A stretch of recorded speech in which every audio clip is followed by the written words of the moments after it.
everyone. Welcome back to your CSS Criminology course by Nearpeer. Today we're going to start another very important chapter in your syllabus, and that is about criminals. अब normal language में तो हम criminals को बहुत easily describe कर लेते हैं. We have no trouble describing them. लेकिन when you talk about criminology, तो क्रिमिनोलॉजी में क्रिमिनल्स जो हैं उनकी एक स्पेसिफिक डेफिनेशन है. आप किसी भी ऐसे इंसान को क्रिमिनल नहीं कह सकते जो कि कुछ भी बुरा कर रहा हो. एक स्पेसिफिक क्राइटेरिया होता है किसी को क्रिमिनल कहने का. ठीक है. और उसके अलावा one very other important thing is classifying criminals. के आपके पास जितने भी क्रिमिनल्स हैं ज़रूरी नहीं कि वो सारे एक ही कैटेगरी में आते हों. उनके जो क्रिमिनल होने का जो लेवल है वो किस हद तक क्रिमिनल है उसमें भी फ़र्क आ जाता है कि there is a huge difference between different types of criminals. तो आज हम डिस्कस करेंगे कि फ़र्स्ट ऑफ ऑल क्रिमिनल होता क्या है, और सेकेंडली जो क्रिमिनल्स हैं उनमें आगे उनकी क्लासिफिकेशन किस तरह से होती है. क्या वो एक ही कैटेगरी में फॉल करते हैं या उनकी डिफरेंट कैटेगरीज आती हैं. So let's begin. नाउ आज I want to give you people two examples. ठीक है, मैं आपके सामने दो एग्जांपल्स रख रही हूँ and both examples are of criminals. एक हाइपोथेटिकल केस है ये पहले वाला, and the second one is actually a true person, a real person in history, a very interesting person in history. लेकिन मैं आपके सामने ये दो केसेस रख रही हूँ और आप लोग मुझे बताएंगे कि क्या ये दोनों क्रिमिनल्स हैं, and if they are criminals are they of the same extent. क्या ये एक ही लेवल के क्रिमिनल हैं, क्या इनमें कोई फ़र्क भी है. The first situation is, for example you have a person who is 13-14 years old. इस बच्चे को ना गाड़ी चलाने का बहुत शौक है, लेकिन उसके घर वाले उसे चलाने नहीं देते. अब एक दिन वो कहीं से गुजर रहा है और वो देखता है कि उन्हीं के एक जानने वाले उनकी गाड़ी बाहर खड़ी है एंड इट्स अनलॉक्ड और चाबी भी अंदर है. Now this child who is 13-14 years old, ये this child suddenly feels the need कि यार ओके क्या हो जाना है, कुछ नहीं होता, घर वालों ने तो चलाने नहीं देनी, तो कोशिश करते हैं मैं ना, इट्स अ गोल्डन अपॉर्चुनिटी, मैं इसमें बैठता हूँ, मैं गाड़ी चला लेता हूँ. ठीक है. He opens the car, he sits down and he begins driving and he crashes it somewhere. Fine, if he doesn't crash it, he decides to steal it. Worst case scenario, वो ना उसको steal करने की कोशिश करता है. Is this child, a 13-14-year-old child, is he a criminal? Yes, he is. Why? Because he did something जो कि लॉ के अगेंस्ट है और जिस चीज़ को लॉ ने पनिशमेंट दी हुई है. So that is what this child has done. So to the question, is he a criminal? Yes, he is. But the second question, how much of a criminal is he? क्या ये एक ऐसा criminal है जिसने सिर्फ situation देखी और उसने क्राइम किया, या फिर ये कोई ऐसा इंसान है जिसके अंदर क्रिमिनल कैरेक्टरिस्टिक्स हैं कि इसने तो बड़े होकर क्रिमिनल ही बनना था. Is there any difference? तो the purpose of this is to make you people understand कि ज़रूरी नहीं कि जो इंसान क्राइम करे या जो एक टाइम पे क्रिमिनल है वो क्रिमिनल ही है और उसे क्रिमिनल ही रहना है. और ये चीज़ आगे जब हम क्रिमिनल्स पढ़ेंगे, टाइप ऑफ क्रिमिनल्स पढ़ेंगे और उनकी क्लासिफिकेशन पढ़ेंगे, तो फिर हमें आइडिया होगा कि हम हर इंसान को एक ही क्रिमिनल कैटेगरी में नहीं रख सकते. ना एक तो आपके सामने ये एग्जाम्पल थी. Let's move on to the next example. This child, this is actually a real human, a real person. Her name was Mary Bell. Now, Mary Bell looks like a very average child. She looks cute. And when you see her, आप ये judge नहीं कर सकते कि this child is a very dangerous criminal. Mary Bell at the age, she started with जब 10 years से पहले, जब in her life she experienced a lot of trauma.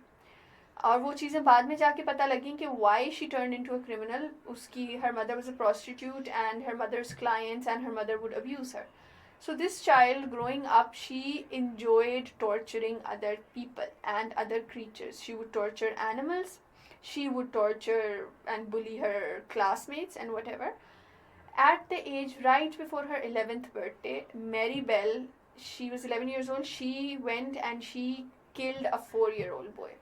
वो उसकी सिचुएशन एक्सेल करती गई क्योंकि पहले तो उसको खाली टॉर्चर में मज़ा आता था, but then she needed more. So she went and she killed a 4-year-old boy. और फिर उसके बाद उसने नोट्स छोड़े, उसने इस तरह की हिंट्स छोड़ी which people didn't even take seriously. उसने कहा कि I did this crime but people didn't take it seriously because she was an 11-year-old. And a little while after that, Mary Bell killed a 3-year-old boy, but her second murder was not a normal murder. After killing that 3-year-old boy, उसने उस बच्चे के पेट पे M carve out किया, उसने उस बच्चे की पूरी बॉडी पे एक्स्ट्रा ज़ख्म किए, एंड उसने उस बच्चे की जेनिटल्स म्यूटिलेट किए. ठीक है, this is an 11-year-old child.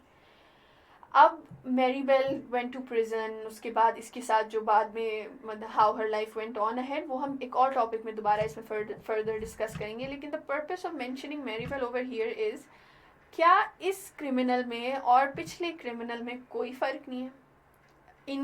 इनके लेवल ऑफ क्राइम, इनकी पनिशमेंट, उसमें कोई फ़र्क नहीं है.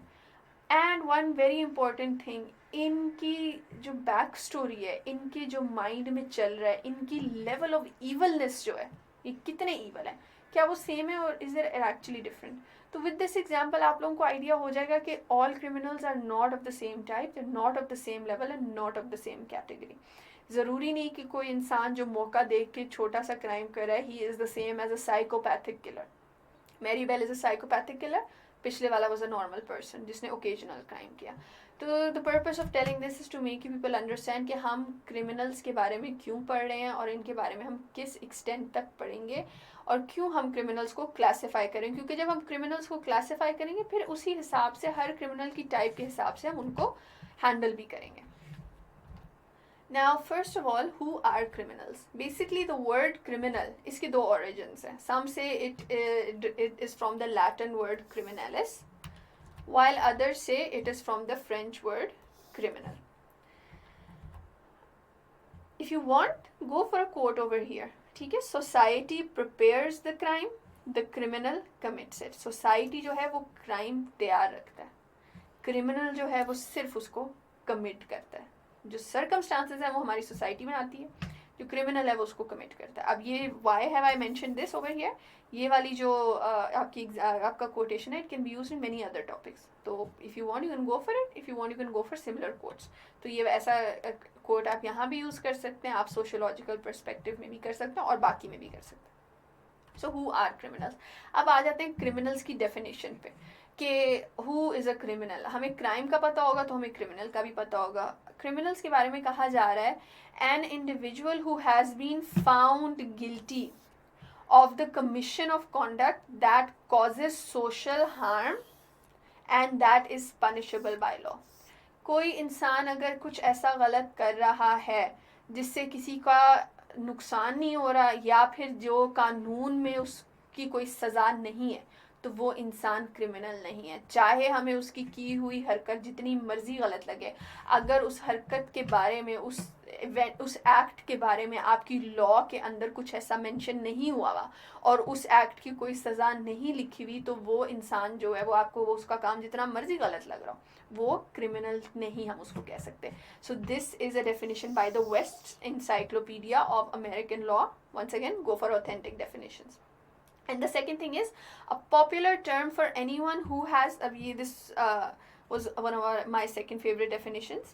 A popular term for anyone who has committed a crime, whether convicted of the offense or not. More properly, it would apply to those actually convicted of a crime. Convict, अच्छा, यहाँ पे I would like to mention something. What does the word convict mean? जो इंसान बेशक उसने crime किया है, जब तक उसको कोर्ट ये नहीं कह देती कि हाँ he is guilty, you can not call him a convicted criminal.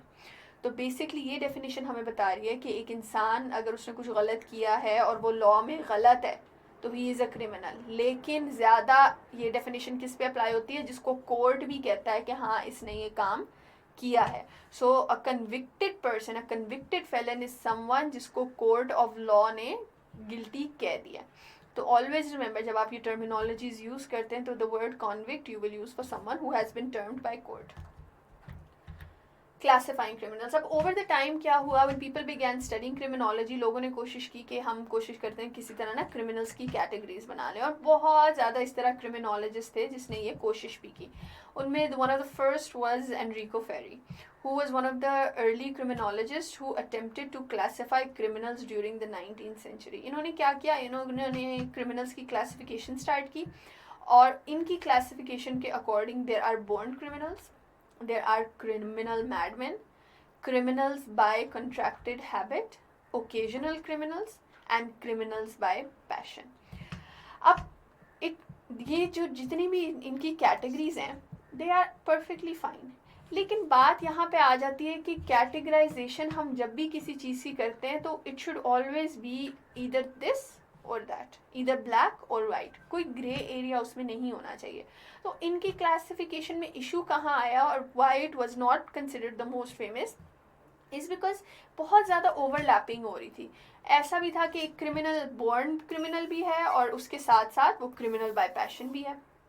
ये भी हो रहा था कि कोई क्रिमिनल मैडमैन भी है और बॉर्न क्रिमिनल भी है। ठीक है, कोई इंसान क्रिमिनल उसकी पागलों वाला सीरियल किलर हो तो वो बॉर्न भी हो सकता है और वो क्रिमिनल मैडमैन भी हो सकता है। इसी तरह occasional criminals can turn into criminals by contracted habit, जिनकी आहिस्ता आहिस्ता वो आदत बन जाती है। पहले वो ओकेजनल होते हैं, उसके बाद उनकी आदत बन जाती है। तो फेरी की क्लासिफिकेशन में सबसे बड़ा इशू ही यही था कि इन्होंने इनकी जो डिफरेंट क्लासिफिकेशन थी वो बहुत ज़्यादा ओवरलैप करी थी, which is why it was not considered valid. तो his was one of the first but it was not the most valid one. The second classification was by Mr. August in his book The Criminal, was the first to propose a simpler and clearer classification of criminals. इन्होंने क्या किया, इन्होंने पिछली classifications को ही थोड़ा ज़्यादा unique किया और हर कैटेगरी को ब्लैक या वाइट में किया, प्रॉपरली सेपरेट किया। And he came up with the classification of instinctive criminal, वो क्रिमिनल जो उस टाइम एक इंस्टिंक्ट में आके विदाउट एनी कंट्रोल आके क्राइम करें। हैबिचुअल क्रिमिनल, वो क्रिमिनल्स इनकी आदत बन जाती है। अ ड्रग डीलर, उनकी आदत बन जाती है, उनको जहाँ इजी कैश नज़र आ रहा है वो उनको एक हार्ड वर्किंग जॉब में नहीं नज़र आएगा, तो वो क्या करते हैं, उनकी वो एक हैबिट बन जाती है और वो फिर उस क्राइम की तरफ जाते हैं। And the last is single offenders. अब इंस्टिंक्टिव क्रिमिनल्स जो है ये सबसे एक्सट्रीम होते हैं, ये वो होते हैं जो विदाउट एनी थॉट क्राइम करें, तो ये आपके सबसे हाईएस्ट कैटेगरी होगी। उसके बाद हैबिचुअल क्रिमिनल्स हैं, ये वो क्रिमिनल्स हैं जो उस तरह से क्रेजी क्रिमिनल्स नहीं है, पागलों वाली क्रिमिनल्स नहीं है, लेकिन इनकी आदत बन चुकी होती है तो ये बार बार क्राइम करते हैं। ये second most extreme. And the simplest type of criminals are the single offenders, वो लोग जो कि क्राइम एक दफ़ा करते हैं और वो भी अंडर वेरी रेयर सर्कमस्टांसेस, उनकी वो क्रिमिनल मेंटालिटी उस हिसाब से है नहीं। तो this classification was one of the best. Why? क्योंकि देखें जो इंस्टिंक्टिव क्रिमिनल है वो हैबिचुअल नहीं है, जो हैबिचुअल क्रिमिनल है वो सिंगल ऑफेंडर नहीं है। तो इनकी जो तीनों कैटेगरीज थी ये तीनों अलग अलग थी, कोई इनमें ओवरलैपिंग नहीं थी। So this was one of the very first proper classification of criminals. But after this another classification came by Cesare Lombroso, और इन्होंने क्या कहा, इन्होंने भी उसी तरह से क्लासिफिकेशन की इन अ वेरी डिस्टिंक्ट मैनर, लेकिन थोड़ी सी, क्योंकि पिछले जो थे he was a simple writer, ये जो है he was a proper criminologist, तो इनकी जो क्लासिफिकेशन थी वो थोड़ी ज़्यादा वैलिड थी। और यही जो क्लासिफिकेशन है ये आजकल सबसे ज़्यादा फेमस है। तो इनकी क्लासिफिकेशन क्या थी, बॉर्न क्रिमिनल्स, वो लोग जो पैदा ही किसी ना किसी फॉल्ट, ऐसे फॉल्ट के साथ हुए हैं कि उन्होंने क्राइम करना ही करना है। ठीक है। सेकेंड आर इंसेन क्रिमिनल्स, ये वो साइकोपैथिक सीरियल किलर्स हैं, ये ज़्यादा आ जाता है बायोलॉजिकल उसमें से रिलेटेड। ठीक है, उनकी कहीं ना कहीं कोई डिफ़ॉल्ट है जिसकी वजह से वो क्राइम करें। इंसेन क्रिमिनल्स वो होते हैं जिनमें साइकोपैथ्स आ जाते हैं, आपके सीरियल किलर्स आ जाते हैं, who do crime just for fun. ठीक है, ये आ जाते हैं इंसेन क्रिमिनल्स में। And the third one is criminaloids. अक्सर वैसे ये सवाल भी आ सकता है, MCQs में भी आ सकता है या इवन 5 मार्क्स क्वेश्चन में भी आ सकता है, तो पता होना चाहिए क्रिमिनलॉइड्स होते क्या हैं। क्रिमिनलॉइड्स वो क्रिमिनल्स हैं जो कि बहुत अच्छे से अपने आप को सोसाइटी में ब्लेंड करते हैं। लेकिन बोर्न क्रिमिनल्स और इंसेन क्रिमिनल्स को देख के पता लग जाता है कि ये बंदा ठीक नहीं है।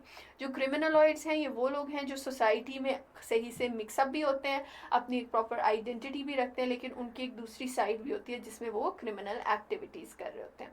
ठीक है, तो ये जो लोग होते हैं they very difficult to identify. तो इनको भी आप अलग से पढ़ लीजिएगा अगर इससे रिलेटेड कोई शॉर्ट नोट या MCQ है।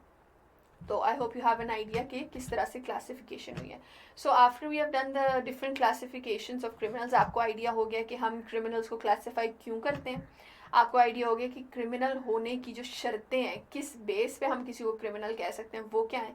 एंड थर्ड, आपको ये पता लग गया कि किस तरह से डिफरेंट क्रिमिनोलॉजिस्ट ने आज तक क्रिमिनल्स को क्लासीफाई किया है और किसकी क्लासिफिकेशन कितनी वैलिड है।